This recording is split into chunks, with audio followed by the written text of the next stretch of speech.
Toys around there. So actually the first time I saw this film was on an airplane, and I was eating what turned out to be the saddest bag of trail mix I've ever had. So I gotta say, it was just, I was enjoying this, and then I started watching this movie, and suddenly it became quite sad, but. I feel like we're so far apart. Can I? Yeah. So friendly. I love that. Okay. Yeah. Well, thank you so much for being here, Sarah. Well, thank you. Just so we can get to know you a little bit, how did your interest in culinary arts begin? I always loved to eat. I mean, I was always thinking about the next meal. I live to eat. I'm still now. I mean, I'm always thinking, I just had dinner, I'm thinking about breakfast. Love that. But that's not actually how I got there. But I mean, it's really important.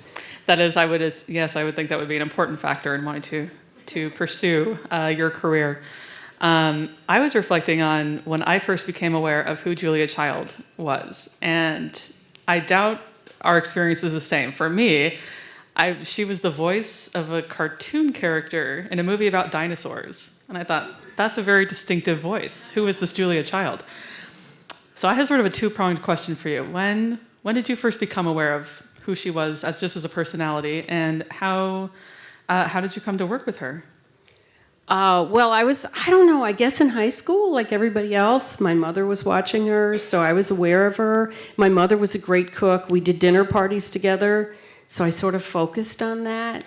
But how did I meet her? Oh, geez. So fast forward, I went to college. I finally figured out, because of my mother, actually, that I should become a chef. Oh. And I went to cook. I went to the Culinary Institute, the CIA, of America. And then I started working in Cambridge, because that's where my boyfriend was.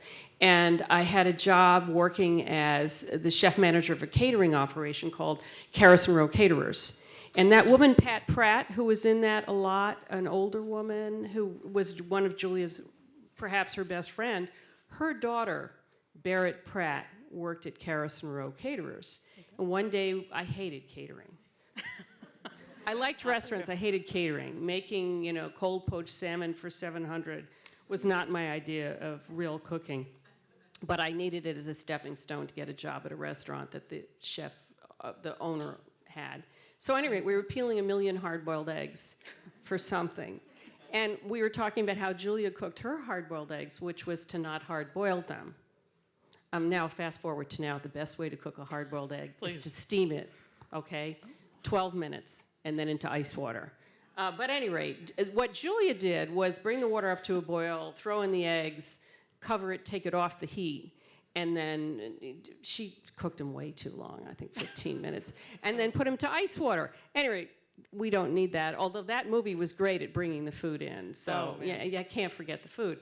But, so I said to Barrett, we talked about how Julia cooked hard-boiled eggs, and Barrett said, well, I'm a volunteer on Julia Child's show. And I was like, oh, well. And she said, well, as a matter of fact, we're about to tape another season. Let me talk to her. So Barrett came in the next day, and she said, I've talked to Julia, and she'd like to hire you. I was like, what? She wants to pay me? And she said, yeah. So she said, go call her. Julia Child was listed. So I went down to the corner payphone. There was no cell phones back then. We're talking about it was 1978. So I go to the corner payphone, and I dial Julia, and she picks right up, and she says, oh, hello, dearie. I've heard all about you. Do you food style? Now, in 1978, food styling was not the codified art that it is now. As a matter of fact, if anybody here is interested, is already in the food industry, or would like to get into the food industry, or is trying to figure out how the heck to make money in the food industry, one of the places you can do it is in food styling. It's very codified, it's very important, advertisers need it. The woman who did this for this movie, I believe it was Susan Spungen, who's very, very talented. Beautiful, yeah. Yeah, did a hell of a job. But back then, no, it wasn't, So I thought to myself, I did some quick thinking. Well, I used to land the parsley very nicely at the Harvest restaurant. When my mom and I did dinner parties, it looked pretty good. And heck, I did watercolors in high school. So what did I say? What would you have said? Yes, I'm really very good. And I give that advice to a lot of young people now, with sort of some caveats, which is it's okay to lie a little bit because you can make up the difference, usually, as long as you're serious. So she hired me. So I got hired it was called Julia Child and More Company. So it's the show she did after Julia Child and Company, which is the show she did after The French Chef. So that's how, I'm sorry, it's a long story. That's how I got hired. Okay, networking and a little white lying. Okay, that's our plan. It's good. It's good. Oh my goodness, there's just so many questions. But just is there a piece of advice that Julia gave you about cooking or your career that just so many pieces of advice. Let me see if I can unpack them all. It's all about excellence. You never stop learning. It's fine to make a mistake. It's good to make a mistake. One of the things that she said on the show, remember you're alone in the kitchen. Another thing, if it goes wrong, just reposition it. So that good. If that souffle falls, it's now a pudding cake. Another thing she did directly, so I was on the Food Network for 10 years, and I did a live show for the first 6, which was fantastic, although sheer hell.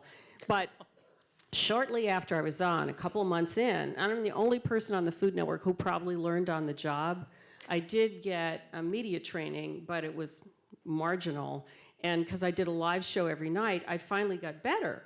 But I still wasn't great. I looked like a deer caught in the headlights. But the Food Network in the early days didn't have any money and really didn't know what they were doing. They were all news people, not food people, which is always a problem.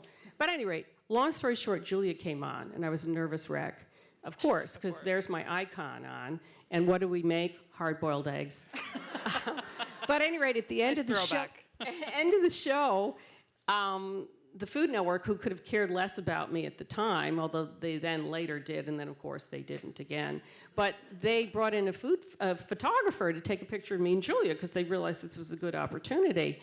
And we'd done the whole show, and I probably did it my usual way, which is like this. And she puts her arm around me, and she says, "Come on, dearie, just say champagne." And I realized the message was, just smile. And I started smiling more and more and more on my show, to the point where I had a lot of guests. I did 1,500 shows for the Food Network. I probably had about 500 guests. Some of those were repeats, and a lot of people got discovered on my show. And my advice to them, among other advice, because it was in early days of TV, food TV, was just smile constantly and for no particular reason. And to this day, Rachel Ray says, I taught her how to smile. So that would probably be the biggest thing. But there was and the other thing was that Charlie said, that was so Charlie Gibson, who she did adore, and boy, did they flirt. That is so true. Is we would be cooking a dinner party in her house. And yes, she did show that Dan Aykroyd tape every single time. She thought it was hysterical. We would be cooking in her kitchen, and by the way, I'm 5 feet tall and she was 6'3". So that was a bit of a challenge. Oh, hello. How are you? She would suddenly turn to all of us and say, aren't we having so much fun? And it was infectious. She just had such joy in cooking. I mean, I will confess, again, I had trail mix while I watched this movie. I'm not a great cook, although my parents insist they really believe in a lot of Julia Child's ideology about kind of like, if you can read, you can cook. And if you all I care is that you like to eat. You don't have to cook. That's important. Really, that's reassuring. I don't like people who don't like to eat. I agree with her on that one, too. Absolutely. No, And there's very few people who fall into that category. that actually does segue nicely into a question I wanted to ask you about sort of just the nature of cooking. Like I feel like at the beginning of at the kind of the height of the pandemic, in the beginning of lockdown, we really saw an uptick, I think, in cooking and baking as an activity people were really getting into at home. And I just think there is a certain degree to which we take food for granted and meals for granted. What do you see as your sort of mission with your books and your cooking show? I have a very clear mission, and it's the only way I managed to finally relax on TV, which is that I want to teach. I'm sort of trying to carry on the legacy of Julia, but it wasn't that I thought about that consciously. Right. It's I believe I grew up with family meal. We had it every night. My husband grew up with family meal. They had it every night. And I think everybody should have family meal every night, even if it's just you. Yes. Yes. Yes. Let's hear it. Even if it's just you and your meaningful other, or even if it's just you alone, you should set the table, you should make the meal, you should sit down, pour a glass of wine if you drink wine, whatever, sit down and do it. I think that when I was growing up, having family meal really gave me a lot of confidence. It's like as long as everybody gets to talk, you're not just sitting there watching TV, right. or looking at your cell phones, which young people do today. But as long as you're having a conversation and everybody gets a chance to talk about their day, it's like you're showing respect, you're exchanging ideas. I think it's so important. So that is my mission. It's not just about, let's have a happy dinner party. It's like, how the heck do you get dinner on the table every night of the week? And I have to pause for a quick plug. Please. My show is called Sarah's Weeknight Meals. My producer partner, Natalie, stand up, please, is right here. Where's she at? Woo! We're in season 11. We just recorded season 11. It's coming out in October. And it's recorded, I bring this up, in Riverside. So we pretend it's my house. It's her beautiful home, because my apartment in New York City just wouldn't cut it, because we go out to her beautiful garden and all this and that. But at any rate, that is our focus in our show, is getting dinner on the table during the work week. Of course, sometimes we stray a little bit if we're given a chef and we're in Valencia and he's a specialist at paella. I mean, most people are not making paella on a weeknight, but what the heck, you can stretch every so often. But that is my mission, for everybody to have family meal. Oh, that's beautiful. Thank you. I am curious about a notion that was posited in the documentary. I apologize, I forget by who, but this notion that Julia Child's sort of idea was that it doesn't really, that you really need to learn the technique, and then you can just go and make great food out of whatever you can buy at the supermarket. And then that the next generation's idea was sort of the reverse, and just sort of you need great ingredients, and the technique is not as important. And I was wondering if you had sort of a... Well, I think that was a misrepresentation by Ruth Reichel. Okay. That Julia didn't want to be criticized, and that Julia thought it was just technique. Because here's what Julia did. She was dealing with the, average person. Right. And what the average person, especially back then, was handed was what you found at the supermarket. So what Julia would do was go into the supermarket and say to the produce guy, "I want leeks. I want shallots." And she used to say that. Talk to your produce guy. Talk to your fishmonger. So she was dealing with the reality that your average Joe is dealing with. Alice Water was very important for, saying, wait a second, it was very French, it was very European. We need to deal with our local farmers and our local ingredients, but not everybody. As a matter of fact, most people don't have access to that. Right. Yeah. So I think that, yes, technique is important. Certainly ingredients are important, but I'll tell you something. If all you have are bad ingredients, you can still make a good meal. That is for sure, if you know what you're doing. So I'm wondering if there's a story there. Is there a story there? No, I'm going to tell you. So, for example, occasionally I need to make a salsa, and all I have are bad tomatoes. When I say bad, I mean not in season, gorgeous, ripe from the farmer's market, but I need a salsa. All you need to do, and Natalie's going to laugh because we just taped an episode yesterday when all I did was talk about salt, which is hands down the most important ingredient in the pantry. And if you take terrible tomatoes and you chop them up and you toss them with kosher salt and you leave them for 20 minutes in a colander, and then you add, whatever else you're going to add, lime juice, cilantro, chopped onions, you will have one tasty salsa. So you sort of have to know your way to navigate. So yeah, it'd be really nice to have great ingredients, but not everybody. As a matter of fact, most people, particularly people without a lot of money. And not that Julia made rustic food, let's face it. But I think she was more realistic about what people had accessible, could have access to, is what I mean. And also, by the way, thank you for sharing your salsa secret. I don't know if you all noticed, we have a display of cookbooks just outside of our theater here by Sara Moulton. So please check those out for your perusal. And now I'm curious if you could share more about I don't know, did you ever have her over to your house to make a meal for her? Is that intimidating, exciting, what? Oh, frightening as hell. Even though I worked with her, I was a chef. I worked in restaurants for 7 years before I did anything else. And she used to come to my restaurant in Boston. I guarantee you, every single time she came, I was like, ooh! And she came, I cooked her. We have a farmhouse in northeastern Massachusetts, and she and Paul came, and I'd cook for her. And yeah, every single time, which is silly because she was very accepting. We were all in it together. But yeah, absolutely, she came to my house, and I cooked. Yeah, frightening. I have secondhand intimidation just sitting here, and my goodness, I have so many more things I'd like to ask, but I definitely want to open up and make sure our amazing audience has an opportunity to ask some questions.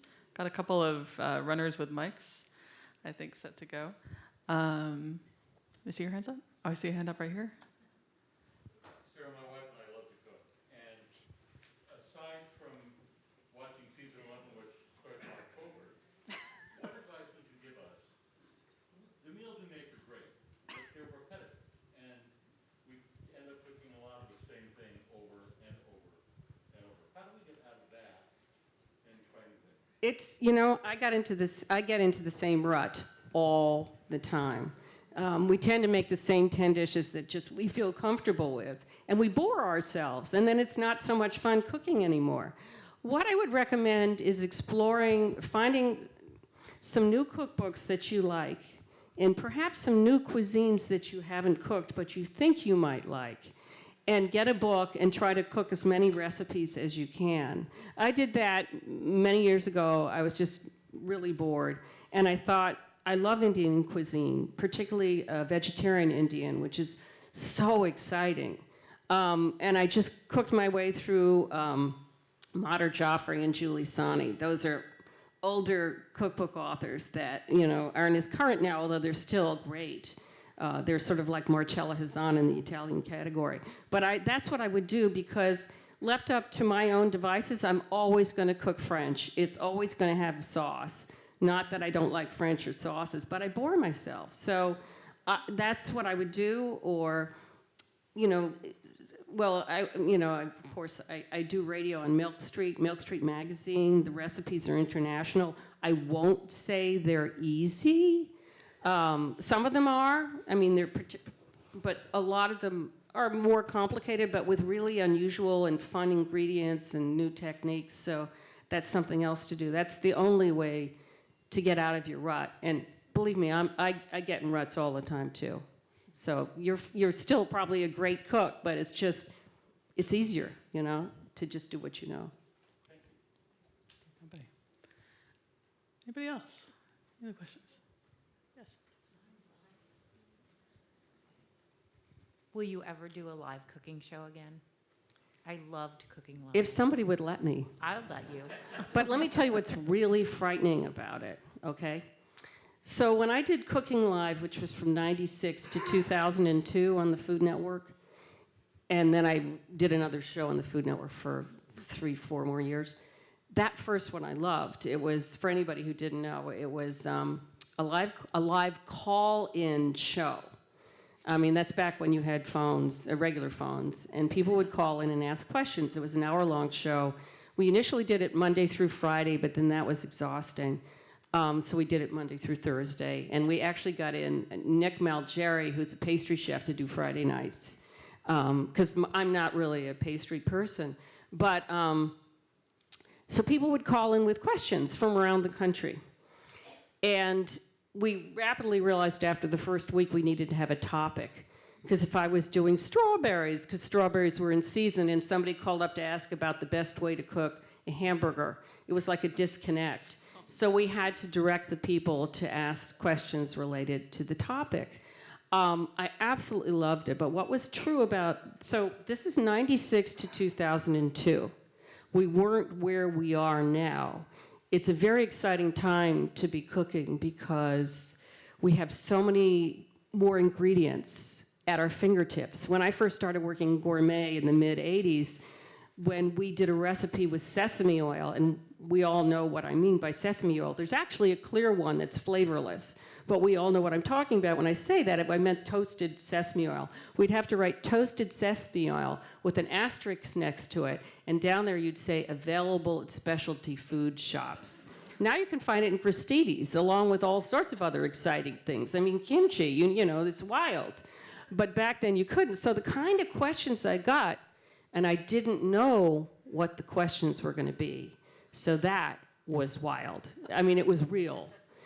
We got dirty phone calls. We had 6 in 6 years. I dropped it, I burned it, I never finished it. But people would call in, and so what I would do is study all the recipes. Before I went, I cheated on Gourmet's time and did some homework so that I knew everything about every ingredient I ever used, so hopefully I'd be prepared. So we'd get questions like, what's the difference between kosher salt and sea salt? Well, probably a lot of you could answer that question, or maybe you couldn't, but it's not so scary. Or what are panko breadcrumbs? Now I do radio with Chris Kimball, and we answer questions from folks. We get questions like, I just bought a half a steer, and what can I do with the testicles? I mean, we're at a such different level. So for me to do a live show when I had no idea of what the questions would be, no. I would be, like lost. So I would love to do it, but I think it would be a disaster. So there you go. I love talking to people, which is like why I like teaching. And I loved that what I discovered. Am I answering too lengthy? Oh, please, go on. Okay. What I discovered doing that, because I'd already worked at Gourmet by the time I did that. I was still working at Gourmet. And so I was a chef. When you're a chef, when you go to cooking school, when you're a chef, you think that chefs are it. They're God. That's it. It's the best. Wow. No frozen food ever. Water is a useless ingredient. And then once you get out into the real world and see how people really cook, or you care about getting out into the real world, which I had to do at Gourmet, I came to have so much respect for home cooks because they're just like chefs, really. They make, if you're a serious home cook, like I bet you two are, if you cook something over and over and over again, you perfect it. The more you cook, the more you know. The best way to learn how to cook is to cook. And likewise, when I did that live show on the Food Network, people would call in and tell me how to make sauerkraut. And they were the real deal. This wasn't something fun and artisanal and let me do something different I've never done. It was in the middle of the country. They made sauerkraut in their garage. They did it for days. And they would tell me, because you have to do it for days and you have to have an outer building because, boy, it stinks. But, I was like, wow, this is so amazing. It was so exciting. So I loved that aspect of it, and it really made me love home cooks and home cooking more than ever.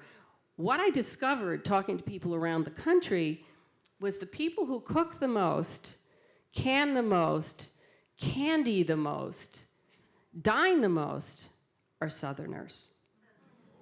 It was really interesting. Please get me past thinking about that steer. Let's. Okay. I have a question about what you may have cooked that was more trouble than it was worth. Oh, that's so interesting you should say that. Well, I don't know if there's really anything. It might mean that I might not make it again. But something interesting, when my son turned 13, and he's far more than 13 now, and he hadn't had birthday parties for many years, he said to me, "Mom, I want to have a dinner party." I was like, "What?" I thought, "Oh, girls, good. This is good. We're going to have a proper dinner party, boys and girls." No, he didn't mean that at all. He said, "I want to have, all his friends, his male friends, like it was a table of 8, I think, in the end." And I said, "Okay, good. We'll cook together. What's the menu?" He said, "Well, I want to have a choice in each course." And I said, "Okay. What are we making?" I mean, as it turns out, I made it all, of course. But I was like, "What are we making?" He said, "Well, for the first course, I either want to have lobster bisque or matzo ball soup." Now, my husband is Jewish. So I learned a lot of, I've tried to dip, I make sinkers, not floaters of matzo balls. That's my style. But I do all sorts of, whatever. Anyway, he loved my matzo ball soup, but I said to Sammy, and then for the main course, it was either braised short ribs of beef or Gene Anderson chicken. And then dessert, he didn't care, which was good news. So we just had sundaes. But I said to him, "Lobster bisque? Where the heck did that come from?" Well, I'd forgotten that when he was 10, my parents had taken us to Paris, and with my daughter as well, who is 14, or maybe he was 9 and she was 13, or maybe he was 8 and 12, I don't even remember. And he'd had lobster bisque. And it made such an impression on him, he wanted it. So I was like, well, oh, heck, I haven't made a lobster bisque since I was in cooking school. So I went back. I thought, I'm going to go to Julia, right? Going to go to Mastering the Art of. Found lobster bisque. Well, 13 pages later, I was like, oh, forget this. I'm just going to make up my own version. And I did, and it was fine. But I haven't made it since. Because I tried a dacquoise. Oh, yeah. Okay, so in my most recent book, which I don't know if you had out there because I didn't look, and thank you very much, by the way, it's Home Cooking 101. There is a dacquoise from Joanne Chang from Boston. It is absolutely gorgeous. It is and it's a how-to, so we have lots of diagrams. It is hands down the most complicated dessert I have ever made. But it is fantastic. But I will never make it again, no. Fair. Yes. I had a question. I know we were talking about your family, and what are your kids? May not be on. Hello. Anyway, I followed you for years, and You got to hold it right next to you. Okay. I followed you for years, and I'm interested in what your kids are doing now. Did they get involved in the food business, or? I wouldn't let them. My son is a fantastic cook. Okay, back to what I said here before to Chelsea. All I care is that you like to eat. All I care is they like to eat. My son's a really great cook, but he is a teacher. He went to school. He's a teacher. I'm a teacher. He went to school at SUNY New Paltz and got a degree as an elementary school teacher. And then, like many other professions, he couldn't get a job. You can't get a teacher's job in New York till you've been a teacher. Sort of like you can't. In the old days, you couldn't get a waitress job until you were a waitress. Now they'll take anybody because the restaurant industry is so devastated. He's teaching chess in schools at a charter school in Brooklyn. Wow. And he's a fantastic teacher. But no, he did not go in the industry. But he also, like me, lives to eat. I think he's with his current girlfriend because she's such a good cook. My daughter just graduated from graduate school with a degree in mental health therapy. It took her a while to get there, but she's going to be fantastic. And she makes a mean salad. Good company. Okay, I appreciate that. Thank you for asking. That was very sweet of you, because when I had Cooking Live, they were 9 and 5. Oh. And between the two of them, either together or separately, they were on 15 times at least. Oh, Yeah. wow. Is he gonna- Yes. I have a question about butter, because the documentary shows that Julia Child used an astounding amount of butter. And I love butter, and I grew up in a family where, we had butter all the time, real butter. But my question is, I can't imagine that you need to use that much butter and make good dishes. What's your approach with butter? Like, how much do you need to use? Or how much do you prefer to use? Well, can I tell my Julia Child butter story first? So it Please was do. when the whole fat phobia happened. It was I think it was in the early '90s. I don't remember. The backstory was that the Sugar Board somehow bought off some lobbyists to convince everybody that fat was the problem. So a couple of Harvard doctors were bought off to write an article that fat was the devil. High cholesterol, heart attacks, the whole 9 yards. And that's when the other white meat was born, when they started breeding pork to have no fat. And everybody looked at labels no longer for calories or sodium or anything else. They looked for fat grams. You were not supposed to have any fat of any kind at any time for any reason. And at that moment, I went to a conference with Julia, the International Association of Cooking Professionals Conference. I think it was in Philadelphia that year. And this is the height of that time. The sponsor of the lunch that we went to that day, which was in a ballroom with tons of big round tables with all these food professionals, the sponsor was pork, the other white meat. And so somebody from the pork board had just gotten up and given a whole lecture about how bad fat was. And Julia gets up, she raises her hand, and everybody knows who Julia is, of course, particularly at a culinary conference. And she says, well, I just don't understand. I mean, what is so terribly wrong with butter? I just love butter. And it was so refreshing. And by the way, she was never overweight. And I think a lot of people thought she had that weird voice because she drank too much. She didn't. She never drank straight out. I mean, she always had wine with food, period. She wasn't an excessive personality. No, I don't think that. I think they were overdoing it to make the point, frankly. I mean, that dish with the fish. By the way, I hope you've all read My Time in France by Julia Child that she wrote with Alex Prudhomme. I'm sure they have it at the library. Sure. It is a fantastic book. You will absolutely love it. It's totally her voice. When things go bad, like the lady at the Cordon Bleu is mean to her, she says, "Bulls!" And you can just hear her saying that. Really can, yeah. Yeah, it's just so great. But no, she didn't use butter out of proportion. They were, those were liberties. And by the way, butter has a purpose. I'm not as fond of it as Julia was. I certainly use it, but I don't use it as much as I use olive oil. I've sort of switched over to more of a Mediterranean situation. But if you like it, you should use it. And boy, in baking, it's 100% necessary. Yeah. Did that answer your question? Okay. Fabulous. Anybody else? Need their hands.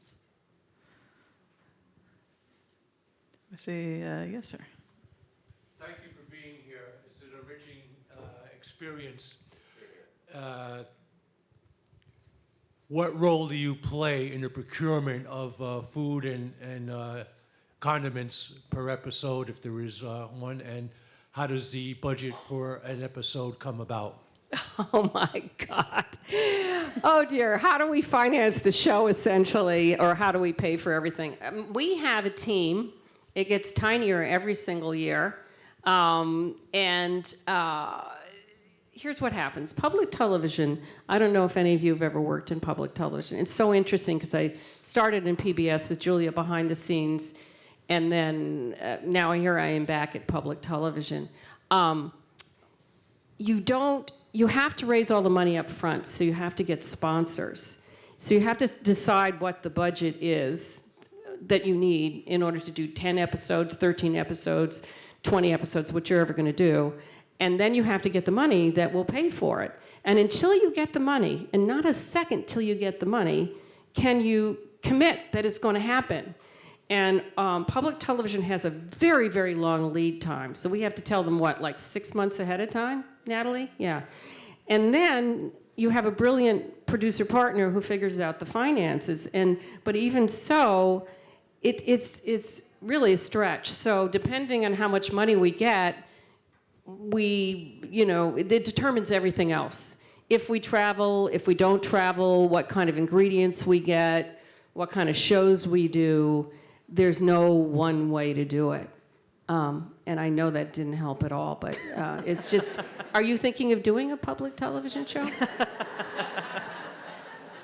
It's much better if somebody else pays you, but on the other hand, when I worked at the Food Network, I was very early on the Food Network, so I said to them when they hired me, because I was no dummy, and I needed to keep my day job at Gourmet, because I knew the Food Network was not going to last forever, I said, I will do this as long as you let me say at the top of every single show, I'm Sara Moulton, executive chef of Gourmet magazine. That was my title. I was chef of the executive dining room, executive chef of Gourmet magazine. And the recipes that I made, we had guests too, but the recipes that I made were from Gourmet. Now, if you're on the Food Network, they own a piece of every part of everything you do, which is normal. I'm not saying that's wrong. I'm just saying I'm so glad it wasn't true when I was back there. So my cookbooks are my cookbooks. They have nothing to do with that. Yeah. Actually, that just made me think of something else I had wanted to ask, which was sort of about, and this is kind of a broad question, but just with things out there like YouTube and Instagram, and just it's kind of the more accessibility than ever for people to kind of put their own work out there for other people to see and share. What sort of like major trends or differences have you noticed from your earliest days working on cooking on TV to now? Your 11th season of Weeknights with Sarah. Meals with Sarah. And I don't want this to come off the wrong way, because I think there's some really great people on social media and TikTok and et cetera. But these days, you don't need any training of any kind for any reason to do a cooking show. So I would say that's a big difference. And that was even happening when I was on the Food Network. And it's true, when you think about who you like to watch on TV, particularly in food shows, they need to be telegenic. So, in the beginning, the craziest thing is when you think about Julia Child. As Charlie Gibson said, was it Charlie Gibson? No, it was Russell Morash. He was the producer who they kept going back to. Julia, by the way, referred to him as the Ayatollah. Because he was very exacting, but she absolutely loved him. But he said she wasn't exactly pretty, and she talked that funny way, but she so came across on TV. And so if you have a big personality and you're entertaining, you can certainly do a cooking show. And I would say, that plus, I think reality, I don't like reality shows, but they're still pretty huge, and maybe part of it is that people can relate to it. That could be me. That really could be me. Yeah. I just want to shout out Letitia. You want to stand up? Please stand up. This is Letitia Moreno-Schwartz, and you live in, what's our town? Yes. I was like, there she is. What? Oh, you live in Greenwich? Okay, okay. And she's a Brazilian chef who also now specializes in healthy cooking. So you might have an opinion about butter. Anyway, she's been a guest on our show, so it's so nice to see her here. Yeah. Oh, fabulous. All right, I think we have time for a couple more. Oh, yes. Hi, You had mentioned something about fashioning the food or dressing it. or Styling the whatever, food. Styling. I like fashioning. I like that. Yes. Fabulous. Where do you learn that art? Now you can go to schools, take classes to learn how to do that.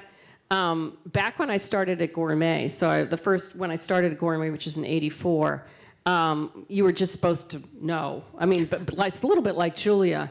And so we learned on the job from each other. But you can go to school now and learn how to do that. There's classes at at many of the cooking schools. And the styles change. So like in the old days, never gourmet. Gourmet was always pure. But, when I first started at Gourmet, most of the other magazines and a lot of the advertisements, they didn't cook the turkey. They shellacked it. That wasn't ice cream, that was Crisco. Because food, it looks best when it's fresh and you've just taken it out of the oven or out of the freezer or whatever. So it starts to head south. So they would come up with all these substitutions. But yeah, there's classes at many places. Or even online. There's so many things you can do online. So they don't paint it anymore? No, I think mostly not. There's still some tricks, but mostly not, yeah. It goes through, it used to be we were all very tidy and manicured at Gourmet, and now it's like, throw the fork in the middle of the table, let's have crumbs all over the plate, That would have been like in my day, what are we doing? But, fads happen. To me, what should always be true, in my feeling, about food styling, is you should want to eat it. It should make you hungry. I mean, like a lot of the stuff we just watched. Of course, that was in motion. That wasn't still. Still photography is hard. I also feel, and this is my personal opinion, that there should be a context, a time and a place and a mood, because that's what meals are. It's not, so when they just shoot down a plate straight down, it's sort of like it's sterile. Food is not sterile. It's all in context. So I love it when it takes money to do a background. I mean, we certainly don't always have the money on our show to do that, but to show what's going on behind, to show the late afternoon light, to show what you're drinking, who else is there, and all that sort of stuff. That's, if you have enough money to do that. I'm just sorry. And now I'm just thinking about how every time we're about to sit down to eat, you have to wait about 5 minutes because my brother has to take beautiful pictures of everything. And it's so hard because you're just like, it looks so good. I want to eat it. But wait. Got to get it for the gram. Well, you can tell him what Julia said, which is, is when it's served, you eat it. I mean, the chef wants you to eat it hot and yummy. Okay, we have one here, and then we'll get to you. Hi, Sarah. Where are we? Right here. Second row. Oh, there you are. Okay. Hello. I watched your show every single night when you were on live, and I just thought you were so brave and inspiring and real. And the only other cooking show I'd ever watched at that point was Julia. And so I put you in the same category. But my question is, you just filmed in Riverside.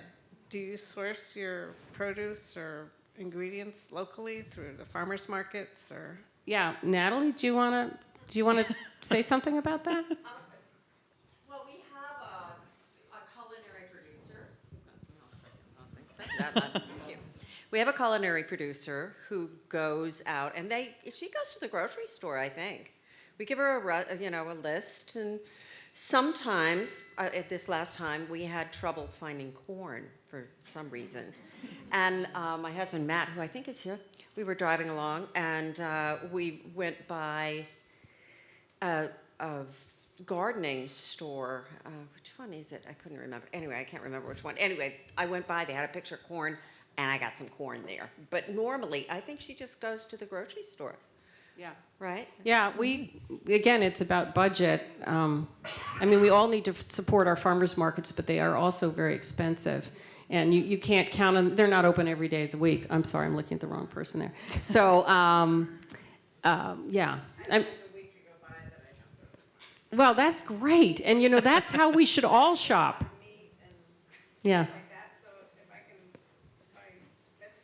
It's so great. Yeah, no, that's the ideal way to eat and cook. Yeah. Oh, hi, Sarah. Can you tell us something about the influence of ethnic foods over the years? Because it seems as though they've become more authentic, etc.? That's a really good question because, okay, so back to my focus on weeknight meals, and my training is French. And obviously I'm American also, grew up with some American food. That gets boring after a while. So you want to reach to other cuisines, Italian, French, Indian, Mexican, Indonesian, all of those things. And I felt that because I was coming up with recipes for my audience, I needed to incorporate those ingredients. But, like everything else, it's a complicated moment right now because sort of cultural, appropriation, where somebody who has no real, doesn't know much about Korean food. So for example, I think it was my second or third cookbook, I did a quick and quicker kimchi that aren't remotely authentic. They're good, but I don't think I would do that now. It's just a moment. I'm not, the really exciting thing is for all of us who like to cook, you can find all of these ingredients. So when you're trying to break out of your rut, you can go cook Korean food or you can get it. You just couldn't. When I was growing up, I grew up in New York City. Our Bible was the New York Times cookbook. It was a very important book for a lot of people because it had all these international recipes. I don't think it had, maybe it had Chinese. I doubt it had much of the more, Southeast Asian cuisines, but at least it was stepping away from what we'd grown up with. So I don't know about you, but I find it so much fun to work with new ingredients and learn about new ingredients and cook with new ingredients. But in terms of me, right now I'm sort of stepping back from trying to do an adaptation of anything else. It's just one of those moments. Yeah. I have a comment for you, Sara. I watch your show regularly on Create, and I enjoy your food, and I've made your recipes, but I also have enjoyed that you've included guests like you in arroz con gandules from Puerto Rico. I enjoyed your tostones from Cuba, so thank you. Well, thank you for saying that. We really try to do it, because back to the question here, everybody has weeknight meals. And if I can go and cook with somebody from Puerto Rico, by the way, she was actually, after she was in Puerto Rico and moved here, I don't know if you remember the story, she was actually in the CIA. Yeah, which was fun. And she's this teeny weeny little lady like me, and we had so much fun, you would never have thought she was in the CIA. But that was really fun. And she was a real cook. We found her through Facebook. We put out a query, we'd like to have home cooks come and cook with me. But we really enjoy it. For me, what's fun is having somebody on my show who teaches me something. So I actually prefer to have guests, but it's more work. Then we have to get them there, and they don't know how to write recipes and stuff like that. But we still do it all the time. Yeah. Thank you. Yeah. Well, thank you for that. Always be learning, right? That's I think we have time for one more question. Is there, did I see? Oh. Hi, good evening. I have a question about Julia and her estate. When she passed away, did her estate make any museum about any of her things that she had? Well, most of her stuff went to two places. Most of it, by the time she moved to her retirement home in Santa Barbara, most of it had gone to the Schlesinger Library and also to the Smithsonian. So I don't know if you know that her whole kitchen was moved to the Smithsonian. So the wall with the pots and the whole 9 yards. The pots actually didn't make it until recently, because they were at a culinary center in California. She'd given it to this center, and then that center had shut down. So all the copper pots made it back. And apparently, that exhibit is more visited than anything else in the Smithsonian. I believe it. It's a beautiful, I should have said, it's besides the dinosaur cartoon, that is another early memory of Julia Child. And then finally, besides, her physical artifacts and her files, her family set up the Julia Child Foundation, and they raise money to do good things. So that's an ongoing operation. And what's really fun is that all these years later, she still resonates, and people still buy her books, and still, so there's still money for the Julia Child Foundation. So it's really great. I mean, we can see by that movie. That's the second time I've seen it, and I have to say, I loved it the first time, but I loved it even more this time. She really has a legacy. Yeah. She does. Sara, thank you so much for joining us. Thank you.